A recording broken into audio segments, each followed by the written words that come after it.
భగవద్గీత ఒక ఖురాన్ లాగానో ఒక బైబిల్ లాగానో ఒక గ్రంథం కాదు. బైబిల్లో ఖురాన్లో నన్ను నమ్మిన వాడికి మాత్రమే ఇది, లేకపోతే నిన్ను చంపేయి, వాడిని చంపేయి, నమ్మకపోతే చంపేయి వాడిని, నీ దేవుణ్ణి నమ్మకపోతే. ఎస్, దట్స్ వాట్ దే కదా.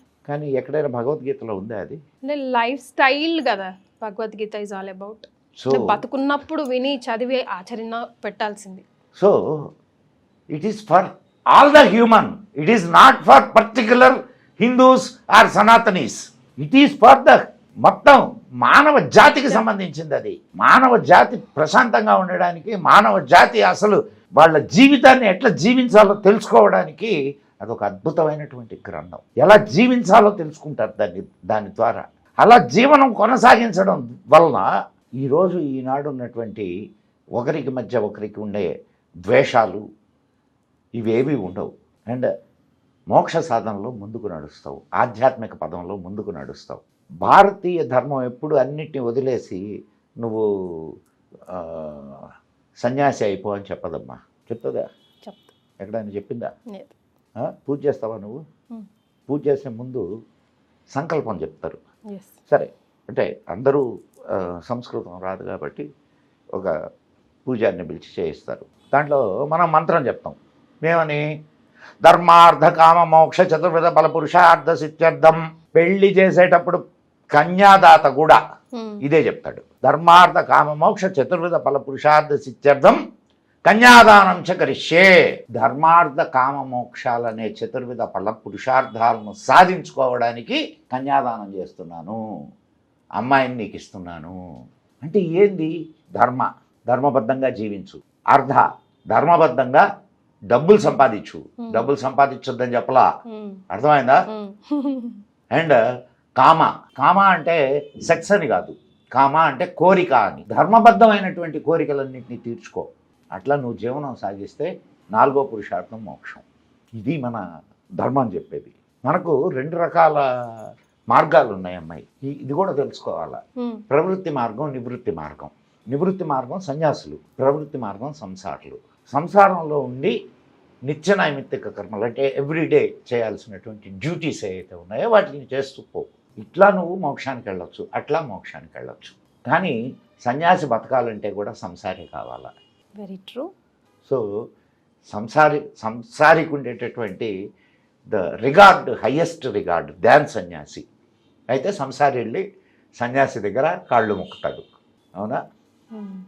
సో ఇది భారతీయ హృదయం. భారతీయ హృదయాన్ని అర్థం చేసుకోకుండా మనం ఇక్కడ ఏం లేదు, ఇది వేస్ట్, ఇక్కడున్న సైన్స్ ఎక్కడా లేదు, ఇక్కడున్న నాలెడ్జ్ ఎక్కడా లేదు. అందుకే ఒకనాడు విశ్వగురువుగా భారతదేశం ఉదయింది. సరే, ఇప్పుడు నవరాత్రుల సీజన్ ఎలాగో కాబట్టి ఈ నవరాత్రుల వెనకాల సైన్స్ ఏమైనా ఉందా? బతుకమ్మ పండుగ వెనకాల ఉండాల్సిన స్టోరీ ఏంటి? రకరకాలు. మీకు ఒక విషయం చెప్తాను. మన నవరాత్రులు ఎప్పుడు వస్తుంది? ఇప్పుడు ఆశ్వేజ మాసం. ఆశ్వేజ మాసం. దీనికి ముందు పితృపక్షాలు, భాద్రపద మాసం. This is the transactional period. వర్షాకాలం నుంచి నీకు చలికాలంలోకి ఎంటర్ అవుతుంది. సో నీ బాడీలో చాలా మార్పులు వస్తాయి. మీకు అది అర్థం కావట్లేదు. జనాలు ఫుడ్ హ్యాబిట్స్ని మార్చుకోవాలా. మనకు ఆయుర్వేదం కానీ చూస్తే వాగ్భట్టు ఇచ్చినటువంటి అష్టాంగ సంగ్రహం, అష్టాంగ హృదయం అని 2 పుస్తకాలు రాశాడు ఆయన. వాటిలో కానీ చూస్తే నువ్వు అసలు నీ జీవితాన్ని నిర్ణయించి పెట్టారు అక్కడ. ఏ సమయంలో ఏం తినాలా, ఎలా ఉండాలా, ఎలా పడుకోవాలా, ఎలా కూర్చోవాలా, ఎన్ని నిర్ధారణ చేశారు ఆరోగ్యంగా ఉండడానికి. సో ఈ 9 రోజులు నువ్వు ఏం పాటిస్తావు చెప్పు నాకు? అంతే, ఉపవాసం ఉంటావా? ఉపవాస దీక్ష చేస్తాము. ఉపవాస దీక్ష చేయడం. సో ఈ ట్రాన్సాక్షనల్ పీరియడ్ ఏదైతే ఉందో దీంట్లో నీ బాడీని నువ్వు రెడీ చేసుకుంటున్నావు. ఏది? నెక్స్ట్ సీజన్కి. ఒకటి. రెండోది, ఇవన్నీ చీకటి రోజులు. దక్షిణాయనం కదా, దక్షిణాయనం అంతా చీకటి రోజులు, చీకటి ఎక్కువగా ఉంటుంది. సో చీకటి ఎక్కువగా ఉన్నప్పుడు శరీరంలో శక్తి తక్కువగా ఉంటుంది. అందుకని శక్తిని ఆరాధిస్తారు. అర్థమైందా? సో మనకు ప్రతి పండుగ వెనుక ఒక అర్థం, పరమార్థం ఉన్నాయి. మన జీవన విధానం ఉన్నది. మనం అది తెలుసుకోకుండా ఏందో పిచ్చి ఇదే అనుకుంటే మూఢనమ్మకాలు. మాతృదేవతని ఆరాధించేటటువంటి సమయం ఇది. తల్లిని కదా ఆరాధిస్తావు. సో నువ్వు ఇక్కడేమో బొమ్మను పెట్టుకొని తల్లిని ఆరాధిస్తా, ఇంటికి పోయి అమ్మకు కూడి పెట్టకుండా ఉంటే ఇంకేంటి? సో తల్లి యొక్క గొప్పతనాన్ని చెబుతూ నీ తల్లిని తండ్రిని కూడా జాగ్రత్తగా చూసుకోరా నీకు చెప్పేటటువంటి సంస్కారాన్ని ఇస్తుంది ఈ పండగ. అమ్మానే కదా అంటావు, అవునా కదా? అమ్మా నాకు అది తల్లి, నాకు ఇది తల్లి. ఇక్కడేమో బొమ్మ అమ్మని నువ్వు అది తల్లి ఇది తల్లి అని అడుగుతున్నావు. నీ ఇంట్లో ఉన్నటువంటి లైవ్గా ఉన్న తల్లిని నువ్వు నిర్లక్ష్యం చేస్తున్నావు. సో తల్లి యొక్క గొప్పతనాన్ని చెప్పేటటువంటి పండుగ. సార్, రామాయణ మహాభారతాలు నిజంగానే మన భూమి మీద జరిగిందా? రాముడు కృష్ణుడు ఈ కర్మభూమి పైన నడయాడారా? ఆనవాళ్ళు ఉన్నాయా అని అడిగితే మీరేం చెప్తారా? వినాలనుంది. దేన్ని బట్టి నిర్ణయిస్తారమ్మా? జరిగాయా లేదా అనేది దేన్ని బట్టి నిర్ణయిస్తారు? ఆనవాళ్ళు కావాలి కదా. అదే ఆనవాళ్ళు ఎక్కడ? ఇప్పుడు సపోజ్ వాటిని ఏమంటారు? రామాయణ మహాభారతాలని ఇతిహాసాలు అంటారు. ఇతిహాసము అంటే ఇది హాసము జరిగినది, ఇది జరిగినది అంటే ఏమిటి? It's an history. ఒక 2000 సంవత్సరాల తర్వాత మనం మాట్లాడుకుందాం. 2000 సంవత్సరాల ముందు కాకుండా 2000 సంవత్సరాల తర్వాత మాట్లాడుకుందాం. గాంధీ జాతిపిత. ఆనవాళ్ళు ఏంది? బుక్సే, పుస్తకాలే కదా సార్. రైట్. ఇప్పుడు మళ్ళా మనం వెనక్కొద్దాం. అంటే చాలా మంది నీకు సో దేన్ని నువ్వు తీసుకోవాలి ప్రధానంగా అనే దానికి చెప్తున్నా నేను. ఫస్ట్ నువ్వు రామాయణాన్ని మహాభారతాన్ని తీసుకోవాలి. తీసుకొని జరిగిందా లేదా ఒక చిన్న పని చేద్దాం. పెద్ద ఆధారం నీకు చెప్తా, రామాయణం దగ్గర నుంచి వద్దాం. పెద్ద ఆధారం చెప్తా. రాముడు ఎక్కడ పుట్టాడమ్మా? అయోధ్యలో. ఎస్ అమ్మా, నువ్వు చెప్పు. రాముడు అయోధ్యలోనే పుట్టాడు. అందుకే బాలరాముడు వచ్చాడు కాదు, రాముడు అయోధ్యలోనే పుట్టాడు. అయోధ్య ఉందా లేదా? ఇప్పుడు ఎవిడెన్సా కాదా? Proved evidence. మరి రాముడు ఇక్కడే పుట్టాడా అని అంటే ఓ 2000 సంవత్సరాల తర్వాత గాంధీ ఇక్కడే పుట్టాడా అని అందామా? అవునా కాదమ్మా? సో ఆవేదనలో అర్థం ఉంది సార్.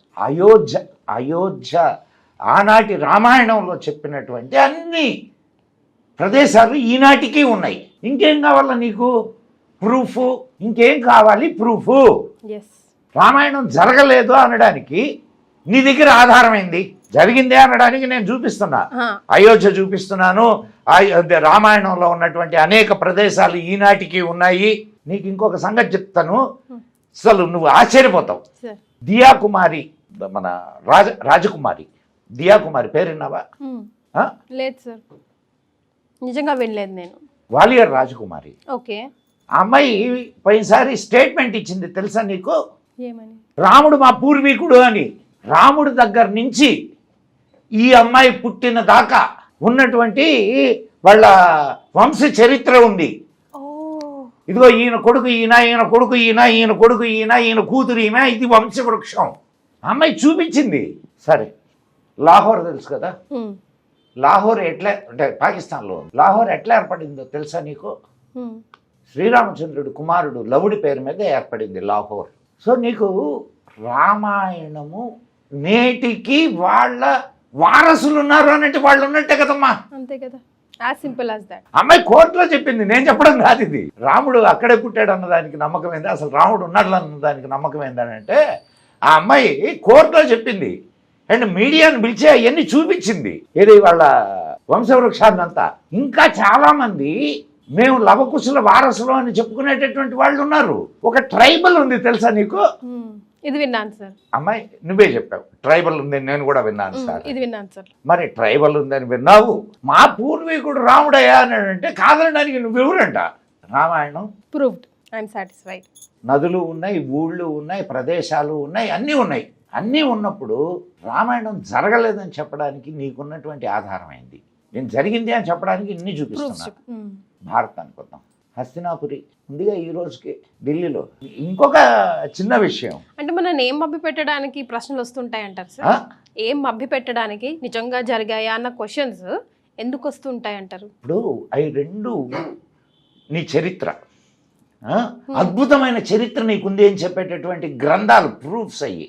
నీకు ఏం లేవురా అని చెప్పాలా అని అంటే ఎవిడెన్సెస్ కావు అని చెప్పాలా. అంతేగా అంతేగా లేనట్టేగా. ఇప్పుడు నీకు ఆ 2 గ్రంథాలు చదివితే అసలు భారతీయ సంస్కృతి భారతీయ వైభవం 2 తెలుస్తాయి. అయ్యే కాదు ఇంకా చాలా తెలుస్తాయి దానివల్ల.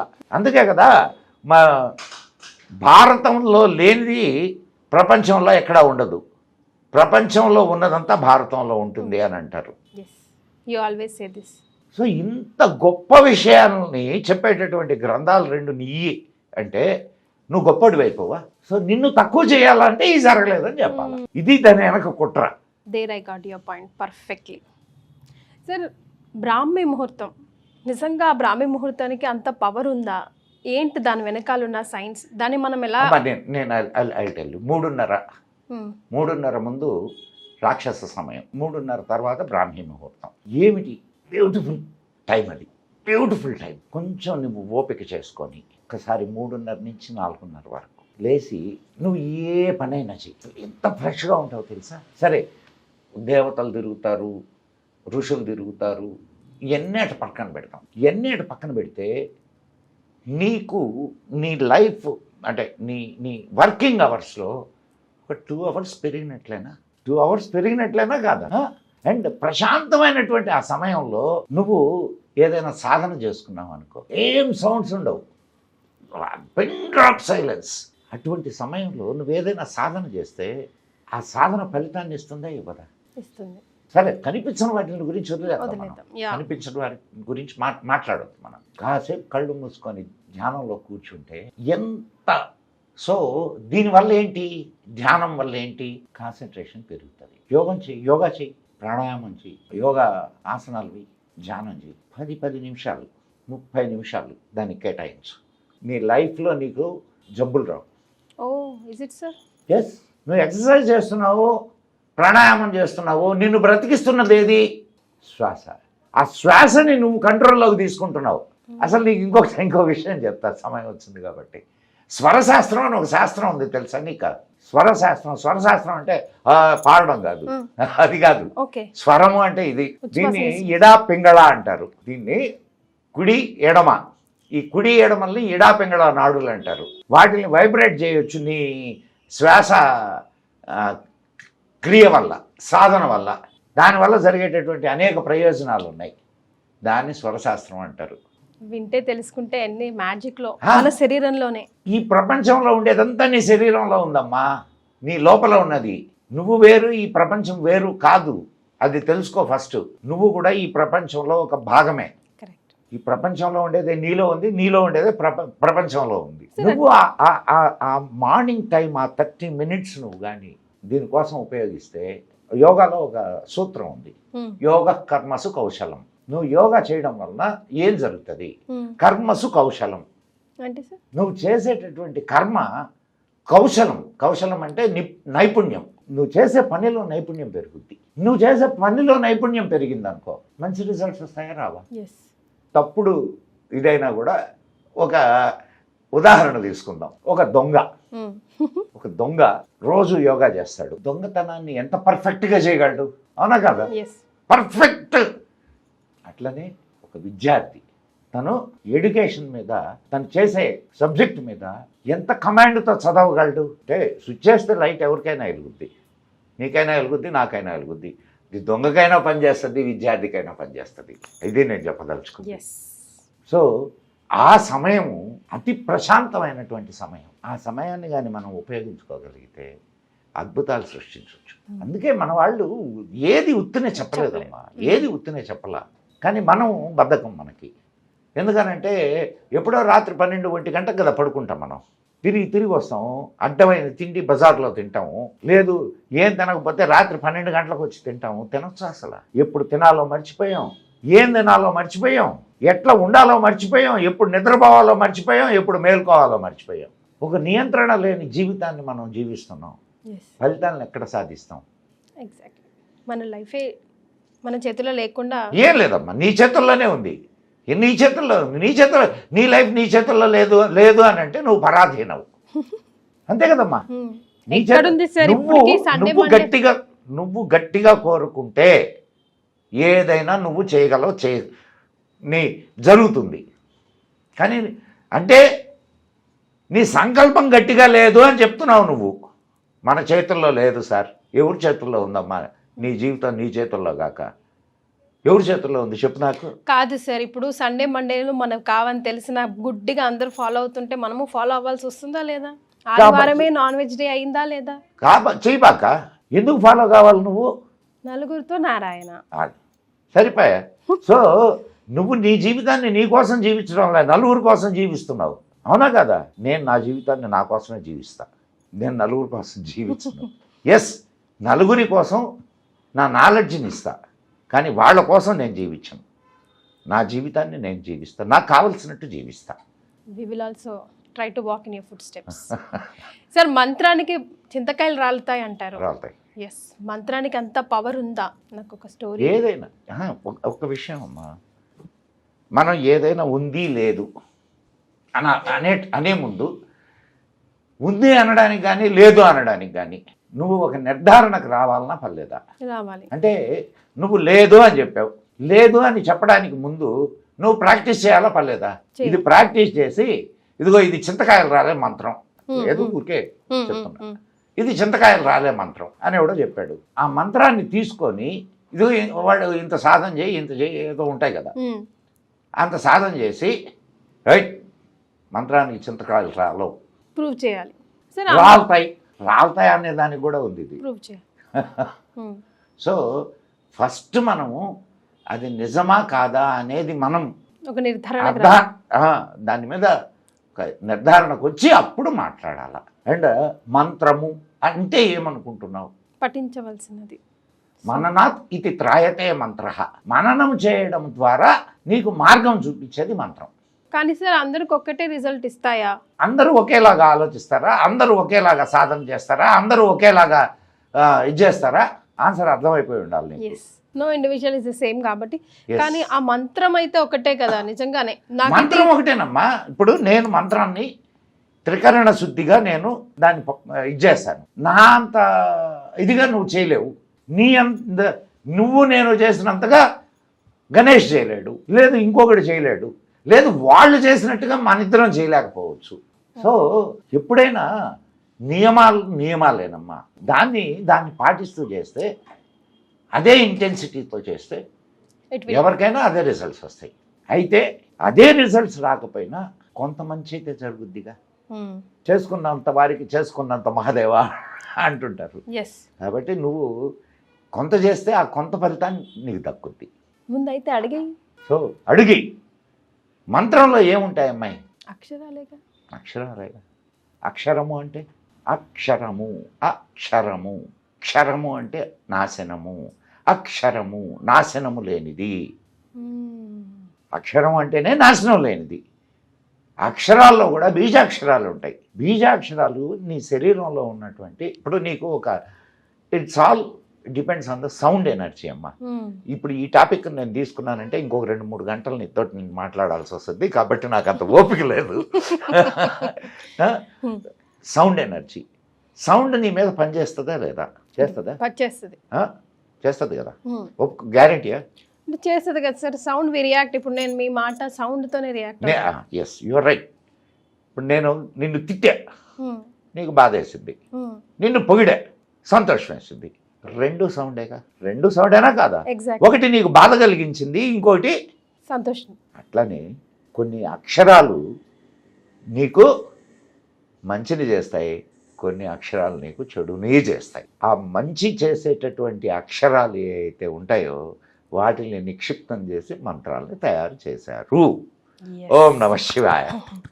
ఈ మహాగ్రంథాలయం నుంచి ఈ రోజు నాకు మీరిచ్చిన సమయం, మీ ఓపిక నుంచి అమ్మాయి గ్రంథాలయం నాకు మాత్రం అదే సార్.